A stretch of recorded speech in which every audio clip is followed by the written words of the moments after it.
Buenos días. En esta presentación veremos el manejo de la diarrea por Clostridium difficile.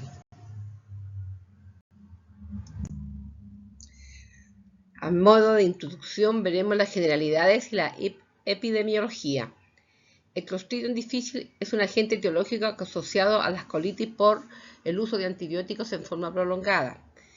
Este es un patógeno común en las diarreas tanto hospitalarias como nosocomiales, y son portadores el 8 al 10% de los adultos que residen en hospitales o centros de larga estadía.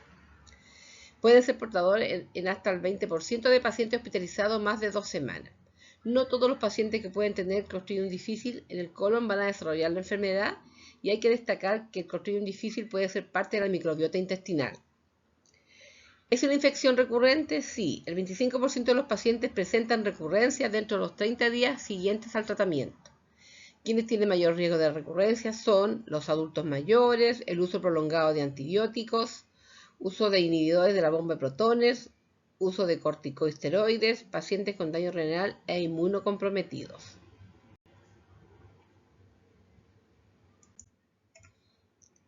También puede ser adquirido en la comunidad. Cabe destacar que existen casos de infección de Clostridium adquirido en la comunidad. En este ámbito se consideran a pacientes que no ha tenido hospitalización durante 12 semanas previas al diagnóstico. Y en menos del 10% se han reportado casos sin asociación antibióticos.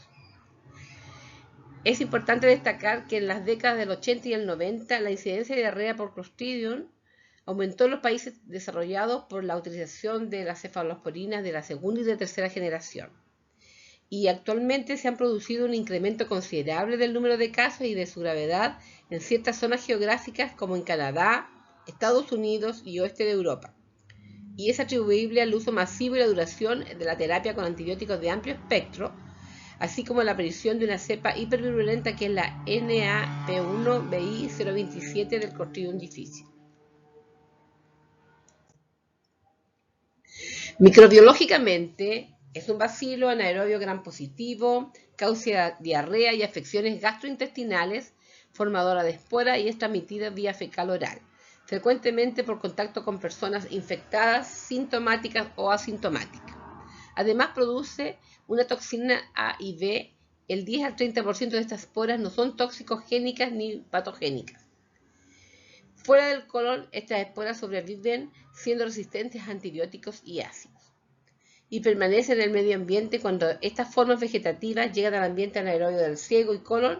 En un hospedero susceptible van a proliferar y colonizar la mucosa. Algo que destacar es que la cepa 027 es muy hipervirulenta, produce una toxina binaria y está relacionada con brotes del año 2000 y es resistente a la fluoroquinolona, tiene una menor tasa de curación, tiene una mayor tasa de severidad y mayor riesgo de resistencia. La transmisión generalmente se da por pacientes portadores y con infección son reservorios para contaminación ambiental. También tenemos la transmisión por vía fecal oral por ingestión de esporas.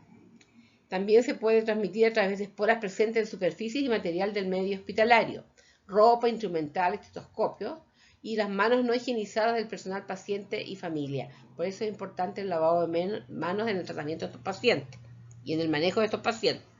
La sobrevivencia de las esporas por largos meses.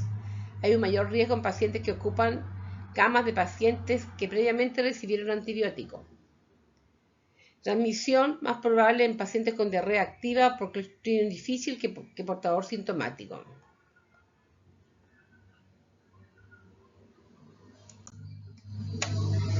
Dentro de los factores de riesgo tenemos cualquier factor que altere la microbiota colónica normal, aumenta el riesgo de colonización por el Clostridium posterior a la exposición al patógeno y eventual diarrea.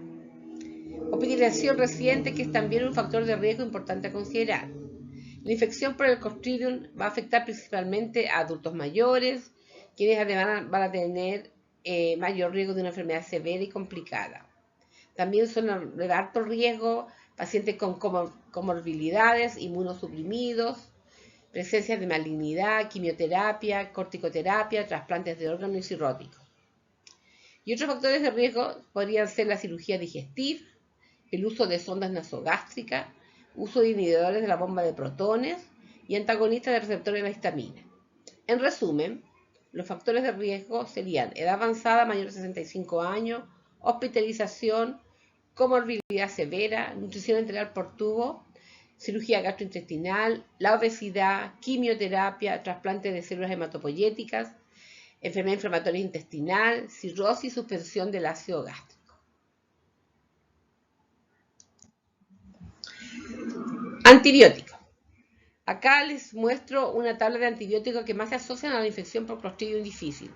Tenemos antibióticos que son muy frecuentes como la ampicilina, amoxicilina, cefalosporina, clindamicina, frecuentes quinolona, macrólidos, tetraciclinas, cloranfenicol, timetoprim. Poco frecuente vancomicina, metronidazol, aminoglucósidos, rifampicina, teicoplenina. ¿Qué podemos agregar? El uso reciente de antibióticos, clindamicina, fluoroquinolona, cefalosporina de segunda y tercera generación, las penicilinas de amplio espectro y metronidazol y vancomicina menos frecuentes. Y otros factores adicionales tenemos el uso múltiple de antibióticos, o sea, varios antibióticos asociados, duración prolongada de uso, el riesgo es mayor el primer mes después del uso de antibióticos y el riesgo se incrementa incluso con antibióticos profilácticos perioperatorios. Fisiopatológicamente, podemos decir que esta infección se desarrolla de la siguiente manera. Al recibir antibióticos el paciente, por ejemplo, clinda, fluoroquinolonas, entre otros, estos medicamentos van a provocar una disminución de las bacterias de la microbiota intestinal. Y a su vez, por la resistencia que tiene el Clostridium difficile a varios antibióticos, les va a permitir proliferar en la mucosa colónica y va a empezar a producir las toxinas A y B, que son las responsables de destruir los colonocitos intestinales. Al morir estos colonocitos se va a generar un proceso inflamatorio, va a haber una pérdida de la función de barrera y esto se va también a sumar a la destrucción de las proteínas celulares en este proceso inflamatorio. Esto va a conducir a una pérdida de la continuidad del epitelio del colon. Se van a perder los colonocitos, va a haber un proceso inflamatorio y junto con las proteínas celulares va a haber una producción de líquido, va a haber un aumento del moco y las bacterias se van a reproducir y se va a formar un exudado llamado pseudomembrana. Esta infección va a conducir a colitis pseudomembranosa y en la medida que progresa la enfermedad y severidad va a conducir probablemente a un megacolon tóxico y perforación en la pared del colon. ¿Cómo se genera el cuadro clínico? Va a transcurrir desde portadores asintomáticos a una diarrea leve, una colitis pseudomembranosa y megacolon tóxico con riesgo vital. Acá les coloco una clasificación según severidad, en que la severidad puede ir de leve a moderado, severo y severo complicado. En el leve moderado es una condición en la cual hay menos de 6 deposiciones al día y leucocitosis menor de 15 por milímetro cúbico. En la severa va a haber una diarrea profusa mayor de 6 deposiciones al día, que además se va a desarrollar con el curso de la diarrea, leucocitosis mayor de 15 por milímetro cúbico, dolor abdominal, no va a haber un abdomen agudo, va a haber hipoalbuminemia, que la albúmina va a estar menos de 3 gramos por decilitro. Y en el severo complicado va a estar asociado, de partida el paciente ya va a requerir la unidad de paciente crítico, va a estar con hipotensión, con o sin drogas vasoactivas, va a tener fiebre sobre 38,5, probablemente hay un hilio, hay compromiso de conciencia, la leucocitosis aumenta a mayor de 35.000 por milímetro cúbico, o una leucopenia con menor de 2.000 por milímetro cúbico, un lactato mayor de 2.2 milímetros por litro, y va a empezar la evidencia de cualquier falla de los órganos.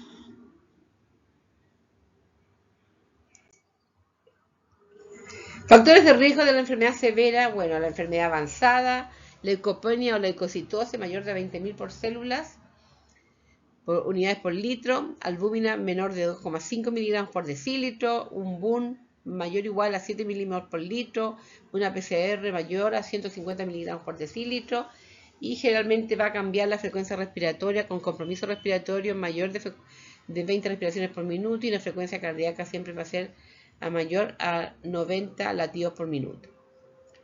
La clínica, ¿cómo se manifiesta? Vamos a tener una sintomología durante la terapia con antibióticos. o 2 semanas posteriores al cesar la terapia, y es poco frecuente hasta 10 semanas después. ¿Qué va a presentar el paciente? Va a tener una diarrea frecuente, va a ser con moco o con sangre oculta, la hematoquesia no es frecuente, sí va a tener un dolor abdominal bajo, hipocólico, retorcijón, náuseas, anorexia. Y va a presentar fiebre de grado bajo hasta fiebre de alto grado en algunos casos y dolor a la palpación abdominal inferior. Las presentaciones clínicas podemos tener diarrea sin colitis, que está asociada a antibióticos del 25% de los pacientes.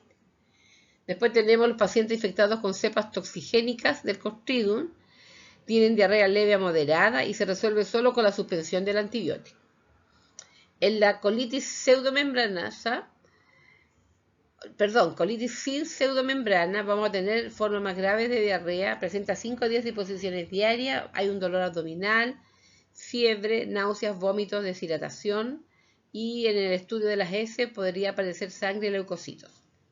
Y en la pseudomembranosa, que aparece en el 41% de los casos, al estudiar la mucosa locolónica van a aparecer unas placas amarillentas adheridas, como se ve en la imagen, y su tamaño es de 2 a 10 milímetros, y estas se unen y cubren áreas extensas de la mucosa. Y van a haber signos y síntomas como diarrea acuosa, calambres estomacales, colitis, inflamación intestinal, fiebre, compromiso del estado general y deshidratación severa. Ahí en la imagen podemos ver una manifestación clínica de enfermedad severa fulminante, en la cual hay una gran distensión abdominal, hay un megacolon, que hay una dilatación colónica mayor de 7 centímetros de diámetro, o el ciego aumenta mayor de 12 centímetros. Hay hipotensión, hay acidosis láctica, choivo hipovolémico séptico, dolor abdominal severo, abdomen en tabla, hay dolor de rebote, ilio, en caso de perforación intestinal, signos de peritonitis y presencia de aire en la cavidad abdominal. La fuente de la foto es el Departamento de Patología de la Universidad de Pittsburgh. Y otras manifestaciones de gravedad que podrían existir en estos pacientes, tenemos enteropatía con pérdida de proteína, hay una hipoalbuminemia, hay edema en miembros inferiores y cavidades, ilio sin diarrea, dilatación colónica, fiebre, leucocitosis, y complicaciones extracolónicas podría ser una apendicitis por Clostridium difficile, enteritis del intestino delgado. Esto se da en adultos mayores y con comorbilidades múltiples y infección del tejido blando algunas raras veces. Desde el punto de vista del estudio diagnóstico del laboratorio, generalmente es recomendable el método diagnóstico de elección, la amplificación de genes que codifican las toxinas del Clostridium difficile en deposiciones mediante la reacción de polimerasa en cadena, u otras técnicas equivalentes, dado su alta sensibilidad y especificidad. Este examen no debe ser realizado en pacientes sin un cuadro clínico compatible. Según los estudios, es de nivel de evidencia moderada y nivel de recomendación fuerte. Desde el punto de vista endoscópico, el estudio va a estar dado en que vamos a ver una inflamación de la mucosa con un eritema generalizado o en parche y fiabilidad de la mucosa. Las pseudomembranas se van a ver placas amarillentas, blanquecinas de hasta 2 centímetros esparcidas en la mucosa y pueden confundir y cubrir toda la mucosa de un lado a otro. Ausencia de pseudomembrana no descarta infección, presencia no confirma infección y pueden no presentarse en pacientes con enfermedad inflamatoria intestinal. En el estudio radiológico generalmente se hace un TAC con contraste vía oral. Aparece el signo de acordeón por el engrosamiento de la pared colónica de baja atenuación. Y la radiografía abdominal a veces no se encuentra nada, pero de los hallazgos se podría observar dilatación colónica y megacolon, niveles hidroaéreos, signo de la huella dactilar y aire libre de la cavidad, y esto va a indicar perforación colónica. En esta imagen les muestro un algoritmo del seguimiento y manejo. Por lo general, cuando hay sospecha de infección por Clostridium, el paciente va a tener diarrea aguda sin otra explicación, van a ver los factores de riesgo relevantes presentes y probablemente la endoscopía va a presentar colitis pseudomembranosa. En estos casos, al paciente se debe colocar en una habitación solo, con precauciones de contacto y de inmediato recolectar muestras de deposición para estudio. Si el paciente está con diarrea, se toma muestras de la heces líquida y si está con ilio hisopado rectal.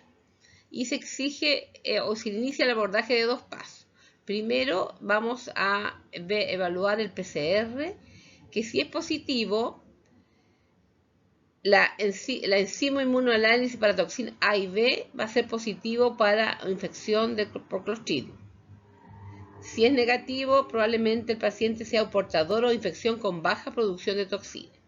Si realmente es totalmente negativo el PCR, entonces no es causa la diarrea por Clostridium. Después tenemos el glutamato deshidrogenasa más la enzima inmunoanálisis de la toxina A y B. En este caso, si ambos son positivos, tenemos Clostridium difícil, infección de Clostridium difícil. Si ambos son negativos, la infección por Clostridium difícil no es causa de la diarrea. Si es discordante, generalmente hay que hacerle un PCR y si es positivo, probablemente sea un Clostridium difícil. Y después el análisis de la glutamato deshidrogenasa, si es positivo, la enzima inmunoanálisis para toxina A y B es positivo de infección por Clostridium difícil, y si es negativo, probablemente el paciente es portador o la infección con baja producción de toxina. Y si es negativo, se descarta totalmente la infección por Clostridium. Entre las consideraciones generales de la toma de muestra y realización del estudio endoscópico es importante señalar que las toxinas se van a degradar a temperatura del ambiente y pueden no ser detectables en 2 horas después de tomar la muestra, por lo cual es súper importante que al tomar la muestra sea enviada de inmediato al laboratorio. La muestra se debe mantener a 4 grados Celsius si van a retrasar el análisis. No se toman exámenes a pacientes asintomáticos y usualmente no es requerida la endoscopía. Quien va a decidir esto es el médico cuando tiene sospecha de otro diagnóstico o para tomar una biopsia. También se puede considerar si hay presencia de hilio o colitis fulminante con ausencia de diarrea, para detectar la pseudomembrana sugerente del Clostridium. Y también hay que pensar que existe el riesgo de perforación durante el examen por el colon inflamado, por lo cual siempre se va a preferir la sigmoidoscopía flexible. Desde el punto de vista de la evaluación del tipo de diarrea, si es recurrente o persistente, si el paciente presenta diarrea recurrente, se va a realizar el mismo abordaje inicial de diagnóstico. Y esto se da cuenta el paciente que ya fue tratado con antibióticos e inicia nuevamente episodios diarreicos. Y en caso de salir resultado positivo, es difícil distinguir si la infección es activa versus una infección reciente. Y los exámenes pueden seguir saliendo positivos hasta 6 semanas después del tratamiento antibiótico. Si el paciente presenta diarrea persistente, no es muy común después del tratamiento antibiótico, pero hay que recalcar que el paciente puede presentar heces blandas por semanas o meses después del tratamiento antibiótico, y generalmente esto se debe a que el intestino está irritable por la infección. Y ante la duda se busca diagnósticos alternativos a través de colonoscopía. El tratamiento. Existen diversos tratamientos para el Clostridium difícil, entre ellos el antibiótico se trata con metronidazol o vancomicina. También se usan los probióticos que se dan junto con el antibiótico para evitar que el Clostridium se repita. Se usa el lactobacillus. Y también tenemos el trasplante de microbiota fecal si los antibióticos no resuelven la infección por Clostridium o esta persiste y se repite. El objetivo del trasplante de microbiota es devolver algunas de las bacterias buenas a los intestinos. Para lograrlo, el médico toma una cantidad pequeña de heces que contengan bacterias sanas de una persona que no tenga Clostridium y la coloca en el intestino con Clostridium. Las heces pueden provenir de un familiar cercano o de un donante sano de un banco de heces. El tratamiento. Primer episodio leve a moderado. La terapia que se usa es metronidazol 500 miligramos cada 8 horas durante 10 a 14 días por vía oral. No se recomienda la prolongación de la terapia por plazo superior a 14 días y si hay respuesta clínica. Nivel de evidencia moderada, nivel de recomendación fuerte. En los cuadros de Clostridium difícil grave, se usa vancomicina 125 miligramos cada 6 horas por vía oral por 10 días. Si no hay respuesta clínica a los 3 a 5 días, se recomienda incrementar la dosis de vanco a 250 miligramos cada 6 horas por vía oral. Nivel de evidencia moderada, nivel de recomendación fuerte. En el caso de Clostridium difícil, diarrea grave, complicada, se utiliza vancomicina oral 250 miligramos o 500 miligramos cada 6 horas asociado a metronidazol intravenoso 500 miligramos cada 8 horas. En caso necesario, la vancomicina puede ser administrada por sonda enteral, iliostomías o colostomía. En caso de ilio, agregar vancomicina en enema de 500 miligramos en 100 cc de solución salina fisiológica cada 4 horas. Nivel de evidencia muy baja, nivel de recomendación débil.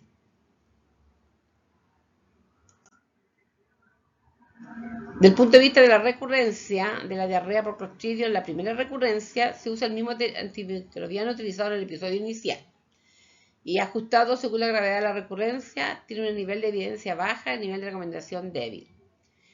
Después se sugiere tratar la primera recurrencia por el mismo plazo que el primer episodio. Segunda recurrencia, se usa vancomicina por plazos prolongados en dosis decreciente. Esto tiene un nivel de evidencia baja, nivel de recomendación débil. Y la tercera recurrencia, alternativa de tratamiento, un curso de vancomicina de 14 días seguido de rifaximina por 4 semanas, 400 miligramos cada 8 horas bioral. También tiene un nivel de evidencia moderada, recomendación débil. Y en pacientes cursando 3 o más recurrencias, como alternativa de tratamiento, el trasplante de microbiota fecal. Esta alternativa podría plantearse incluso antes de la tercera recurrencia en casos seleccionados, moderados o graves, sin respuesta clínica adecuada a la semana o a las 48 horas de evolución respectivamente. Tiene un nivel de evidencia moderada y un nivel de recomendación débil. Entre las medidas recomendables para el equipo de enfermería, tenemos primero la capacitación del personal de salud en la prevención de la diarrea por Clostridium difícil. Esta es una medida de bajo costo, tiene un gran impacto positivo al disminuir los riesgos de este tipo de diarrea intrahospitalaria. Tiene un nivel de evidencia baja, nivel de recomendación fuerte. También es importante considerar el nivel de conocimiento del personal, porque es heterogéneo, tanto médico como no médico, con respecto a las medidas de prevención de esta diarrea. Conocer que el vehículo de transmisión de Clostridium difícil son las esporas, las que tienen la capacidad de persistir en el ambiente intrahospitalario y producir su diseminación en ocasiones a través del personal de salud. Por lo cual es súper importante entre las medidas la higiene de manos. Esta es una medida de alto impacto en la prevención, pero no siempre se cumple. Hay que aplicar capacitación certificada a todo el equipo de salud.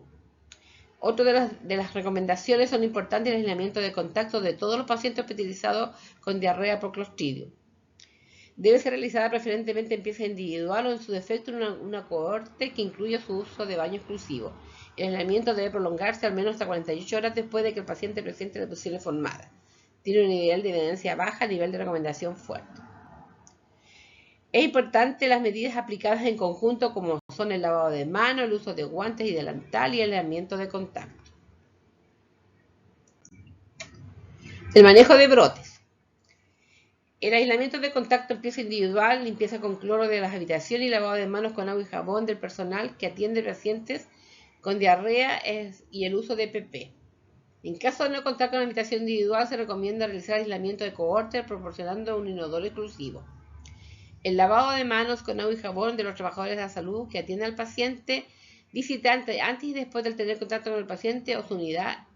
Y además, el personal de salud debe usar delantal y guantes desechables y la aplicación de esta última medida para visitantes es controvertida, aunque es mejor aplicarla.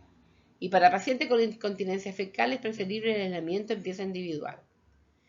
Mantener el aislamiento debe considerarse prolongar el aislamiento incluso hasta el alta del paciente en caso que las medidas habituales de prevención no logren controlar un brote.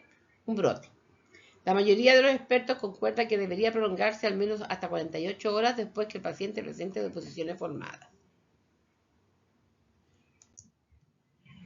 Dentro de las soluciones desinfectantes que se recomienda estaría el uso de productos clorados en alta concentración, 5.000 partes por millón, como la primera elección para el aseo de habitaciones expuestas a Clostridium. Tiene un nivel de evidencia moderada, nivel de recomendación débil. Peróxido de hidrógeno constituye una excelente alternativa en instituciones con menos limitantes económicas y menor precio asistencial. Nivel de evidencia moderada y nivel de recomendación débil. Y bloqueo de habitaciones para su aplicación por al menos 2 a 3 horas, factor importante en instituciones con alta presión asistencial. Dentro de los parámetros de gravedad de la diarrea por Clostridium tenemos los criterios edad mayor de 65 años, inmunosupresión, leucocitosis mayor o igual a 15 por milímetro cúbico, hipoalbuminemia menor de 3 grados por decilitro, creatininemia mayor o igual a 1,5 miligramos por decilitro, incremento de la creatininemia 50% sobre el valor basal. Esto es un nivel de evidencia moderada y nivel de recomendación débil. Y en el diagnóstico de diarrea grave complicada, vamos a encontrar cambio del estado mental, va a aparecer el hilio, va a haber megacolon, va a haber shock, va a haber aumento del lactato sérico mayor o igual a 2.2 milimol y el paciente hospitalización en UCI. En un nivel de evidencia muy baja, nivel de recomendación débil. Acá les muestro un algoritmo de manejo del primer episodio de diarrea. Si está confirmado, hay que clasificar la gravedad. Si es leve, usar metronidazol oral 500 miligramos cada 8 por 14 días. Si es grave, vancomicina oral 125 miligramos cada 6 horas por 14 días. Si es grave y complicado, vancomicina oral 500 miligramos cada 6 horas más metronidazol intravenoso 500 miligramos cada 8 y agregar vancomicina enemas en caso de hilo. Y la recurrencia, hay que ver las tablas de indicación de tratamiento. Acá tenemos la tabla, la primera recurrencia, tratamiento similar a la primera recurrencia de acuerdo a gravedad por 14 días, segunda vancomicina en dosis decreciente y en pulso, y tercera recurrencia vancomicina 100 miligramos cada 6 horas seguida de rifamicina 400 miligramos cada 8 por 28 días vía oral y considerar trasplante de microbiota fecal. Iniciar vancomicina 100 miligramos cada 6 por 14 días, luego 125 vía oral por 7, luego 125 por 7 días, luego 125 cada 2 días por 8 días, 4 dosis, y luego 125 miligramos cada 3 días por 15 días. Este es el esquema propuesto de vancomicina oral en dosis decreciente y en pulso para ser ensayado en segundas recurrencias o posteriores. Y esta es la bibliografía utilizada. Muchas gracias.